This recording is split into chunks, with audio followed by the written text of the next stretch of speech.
Added new employees or products to the enterprise but not seeing them on your point of sale terminal?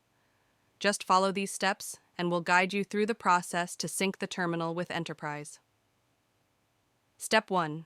Navigate to the Springboard menu. You will see 3 lines at the top left corner of the screen. Click on these lines to open the Springboard menu options. You will be prompted to enter your password or scan your fingerprint to proceed. Please keep in mind that you need to have the necessary access available on your selected designation. Step 2. Once the Springboard menu opens, you'll see several operation options. Click on the System Support option to continue. Step 3. This will open a screen with various support options. Look for the Refresh Back Office (BOF) data button and click on it. This action will fetch and refresh the data, thus syncing any back office data with your point of sale.